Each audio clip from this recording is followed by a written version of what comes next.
As I've been saying in the past 2 episodes, this video will include extreme spoilers revolving around the Ultra Beasts. I will be showing them and talking about them in great detail. This was your final warning if you didn't want things to be spoiled. In the last 2 videos of this mini speculation series, I talked about what the inspirations of the Ultra Beasts are, possibly, and even who they could be linked with, possibly again, and why they could be being linked with these humans. In this final episode, we are going to be taking a step away from the seriousness and speculate what type these creatures will be and possibly some abilities that can go with them. I will be doing this purely on aesthetics alone, since that is really all we have to go by. Now, the reason for this final video, for this final subject, is because of this one final image from the leaks. This is the UB Pokeball. Yes, they are catchable, so in turn they have to have a typing if we can catch them. It all makes sense. Now, let's just jump right into it and start with UB-01. The very first Ultra Beast ever revealed, the one that started the ball rolling to escalate into all these speculations. By its looks, UB-01 has a very ethereal feel to it. The information on the official site said that its body is made up of a glass-like material that is constantly changing its shape. That doesn't really help, honestly. But I can't shake the feeling that it looks like a fairy type with the possible psychic type as its secondary typing. That is what I'm going to stick with for its typings. As for an ability, there is only one that comes right to mind: Serene Grace. It would be a powerful ability that would be fitting for a delicate looking Ultra Beast. Next up is UB-02 Beauty. I'm going to come out and say that bug typing will be in both versions of UB-02. But for Beauty, I'll be putting the fairy typing along with the bug typing. Remember, this is because of looks alone, and fairy type fits it best. As for an ability, we can take a few hints from the official site stuff. The official site says that it can infatuate any Pokemon or person, regardless of their sex or lack thereof. We have an ability like this already, as in Cute Charm, but I think it will have a new ability that is like Cute Charm, but can do what its flavor text says: infatuate any Pokemon, no matter what. Absorption, on the other hand, well, I think I can easily call this beast a bug and fighting type creature without having anyone argue against it. I mean, its countless rippling muscles and perfect abs kinda scream that. There are 2 possible abilities that Absorption could have: Pure Power or Huge Power. Since they do the same thing, I don't think it really matters in the end. But it would be fitting for this powerhouse to have an ability that would double its attack. That could make this Ultra Beast a very scary thing to go up against. Now that ends the known Ultra Beasts, and we get to dip our toes into the unknown waters of the leaked Ultra Beasts. I'm going to continue with UB Goragami. This one is really tough. By its looks alone, I feel like flying can fit it, but so does the normal typing, shockingly. I really doubt they would make an Ultra Beast a flying and normal type, so I'm going to rule that out. I'm going to keep the normal typing on it for now, since it fits it better than any other typing.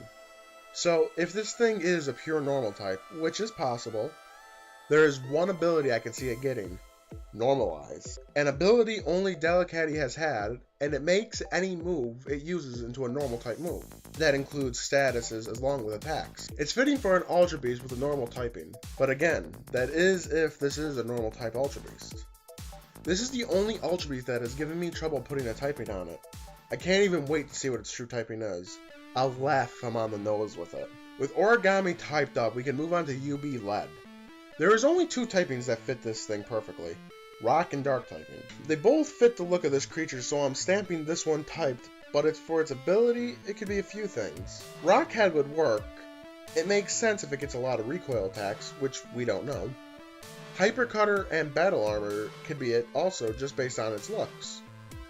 It could, and most likely will, have its own new ability that will be more fitting than these 2 abilities. It turns out, abilities are harder to give these Ultra Beasts without having a bit of lore to them. But I'll try my best as we move on to UB Wires. Electric is perfect for it since, well, it's made up of electrical wires. I don't want to leave it there though. Pure Electric is very boring, and this thing looks too active just to be that. It could be Electric Dark. That is fitting of its looks. It could even be an Electric and Fighting type. That would be very unique. I'm going to stick with those 2 possibilities since they both fit it so well. As for an ability, I would see this having an electric-based ability like Volt Absorb or Motor Drive. They both would be fitting for it if it is truly an electric type Ultra Beast. Next we move on to UB Tower. This is something else, and it could be anything. I want to safely give it the Psychic typing since it just has that Psychic vibe to it. The more I look at it to come up with a typing, the more off-putting it is. I may call it a Tower, but I have a feeling it's not, so I can't give it a Steel typing. Plus, we also have a Psychic and Steel type Legendary, so I really doubt they would do this. Jeez, I thought Origami gave me trouble. This one is a pure mystery, so I'm just going to leave it as a pure Psychic type. It's very fitting for this thing. Of course, we can just slap Ghost or Dragon onto it since it seems a lot of Pokemon this gen got that treatment. And Illusion actually fits it if it is in fact based off the planet Neptune like I've been theorizing. But I feel like this will get its own ability that we haven't even seen yet. Only time will tell. And the last we have this thing. The only Ultra Beast that I haven't nicknamed yet.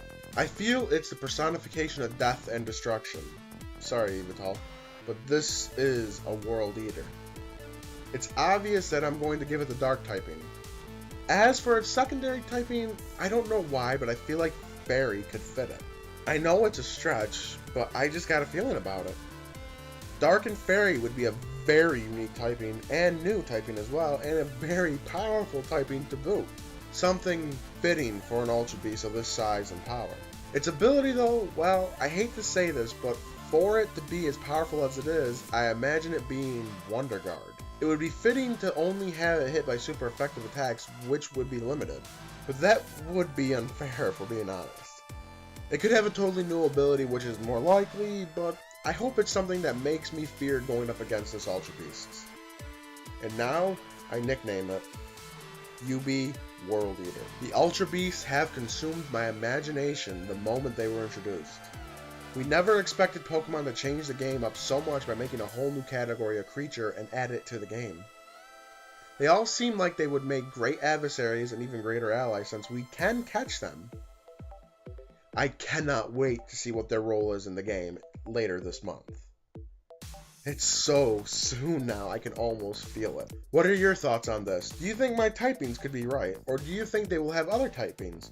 Let me know your thoughts in the comments below. I'll be doing a Q&A on the 22nd, and so feel free to ask me anything. I'll be happy to answer almost anything as well. If you enjoyed this video, leave a like and share this video around. It helps me grow as a channel and I truly appreciate it. Follow me on Twitter for updates on anything and everything Pokemon, as well as to know when all my videos go live. The link to that is down in the description of every video. And as always, this has been Black Phoenix. Thanks for watching, everyone.